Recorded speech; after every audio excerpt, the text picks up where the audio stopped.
This video is sponsored by LEGO Insiders Club. Welcome to Springfield. I mean, right now it's just an empty table, but very soon this will be the weird and wonderful LEGO city that I've been dreaming about building for years.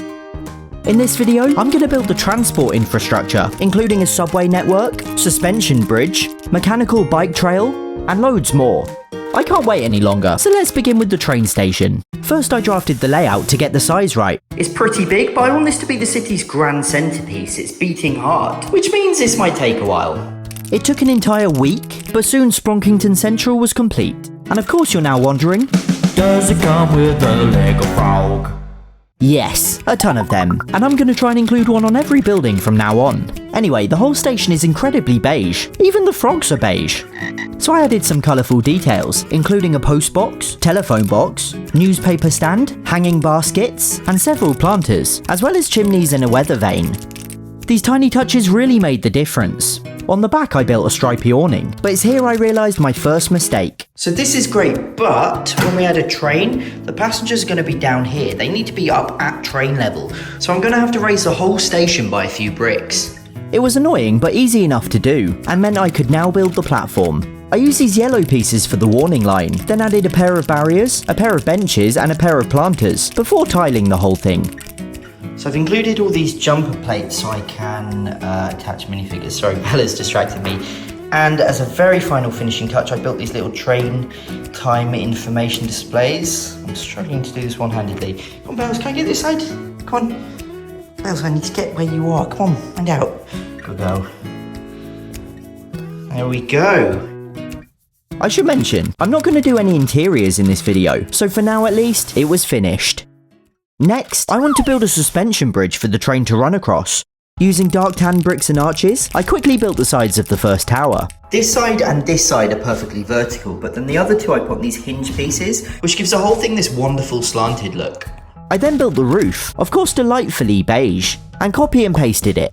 For the actual bridge section, I simply used train track pieces, then added tiles to look like sleepers, and these lattice fence pieces for the edge barrier. Finally, I made the cables from these little clips and joined everything together. Okay, this is massive, but you ready for the fun part? It's not actually going to go here, it's going to go here, spanning the gap between the two tables and being completely in the way. I attached it to a piece of wood and voila! How absurdly cool is this? I'm not even mad that I'm going to have to duck under it 100 times a day. Also, I've used these kind of ramp pieces, I think they're called, so the train track isn't physically connected on either side. And this means that if I do need to remove the bridge, it's going to be pretty easy. But yeah, it's all joined up. There's a gradual incline going all the way back to the station and around the other side. I am very excited. I think it's time to run the train. Now I want a tiny Lego me to become the first passenger, so I'm going to create myself using this video's sponsor, LEGO Insiders Club, a new members club for kids. With parental permission, it's easy to sign up, doesn't cost, and is full of inspirational content, games and more. Let's use the avatar builder for instance, which lets LEGO Insiders Club members express their creativity and create and save multiple avatars for however you're feeling that day. I opted for pajamas, messy hair and a video camera, which is basically how I feel every day. Once you've built your avatar, you can then share it with other LEGO fans on the LEGO Play app. If you use #halfasleep, I'll be able to see what you've created, and you'll be able to see what I've made too, including some exclusive sneak peeks from the next video. So if this video's inspired you to get building, download the LEGO Play app from the link in the description and share what you've made. There'll be loads more about both LEGO Insiders Club and the Avatar Builder in my next LEGO City video. Anyway, I feel the need to clarify, you can't actually pull your minifigure out the screen. I made this from pieces I had already, but LEGO me was ready for the train ride. Except the train didn't fit. Oh no. I probably should have checked that. Take 2. This time using a slightly narrower train. Yes, it works. Yes. With that finally done, next I want to work on something wildly different. This is a Splat Gear, and if you combine multiple Splat Gears and then spin one of them, they all spin. It's incredibly simple, and I'm going to use them to make an interactive bike trail. If I attach a bike to one with this clear stick piece, the bike moves in a circle. But why stop with just one? Check this out, I've now got 4 bikes, and watch what happens when I spin the gears. That is mesmerizing. I love the way the circles overlap, and yet the bikes never quite hit each other. Seriously, I could watch it for hours. I then hid all of the gears with brown plates and decorated the rest like a forest trail. In the future, I do plan on building a whole woodland area, so for now it looks a bit unfinished and out of place, but I just wanted to get the mechanism done and another form of transport ticked off. Ralph seemed to like it, even if he did slightly break it. Anyway, next I want to build an underground tube network. There's going to be 2 tube stations, each with an above ground station, as well as an underground platform. For the first station, I built this dark red tiled building, inspired by the architecture of Leslie Green. I'm going to name it Brimblecott Green. I also designed my own logo. Although I use the word designed loosely, it's just a U with a line through it.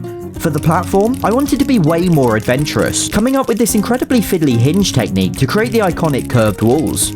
I am really proud of this. It's like a real London tube station. How cool is that curve? Just please don't look at it funny or the whole thing will fall apart. And once again, I'm sure you're wondering, does it come with a Lego frog? Yes, waiting for the tube. The second station was inspired by the architecture of Charles Holden, and thanks to its diagonal wall, was a bit trickier to make. Here she comes.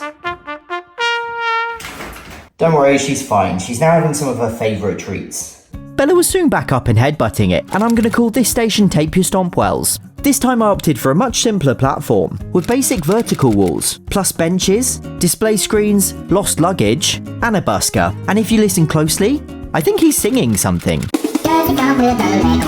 Yep, we're still doing that. And here she is, waiting for a friend to arrive from Brimblecott Green. I swear she's trying to destroy it. She's pushed it all the way to the edge. I am going to rescue that now, Bella. Where was I? Right, I need to now build a sort of shelf under the table to hold the platforms and track. It's going to be a giant U shape, hence the logo, with turning loops at either end. I cut the wood, screwed it into position, and we were almost done. So I've actually swapped it round. You've now got Brimblecott Green on the left, the loop of track behind it, going all the way down here and over to Tape Your Stomp Wells, which Bella is still obsessed with for some reason. And there's the platform underneath. How cool is this? I've just noticed that swanky. The last thing was the tube train itself, and I actually already built one last year. But something I didn't tell you in that video was that it's too long to be able to turn corners. Oh, and again, if you as much as looked at it, it would instantly break into a million pieces. Instead, I heavily modified this design. The result is this, and doesn't it just look so cool approaching the station? I love it so much. Eventually all the edges will be concealed by bricks or curtains, so it'll all look a lot tidier and you won't see the tube when it's not in the stations. I've also got a ton of storage space under the tables, so the curtains will hide that too. Now we're almost done for transport.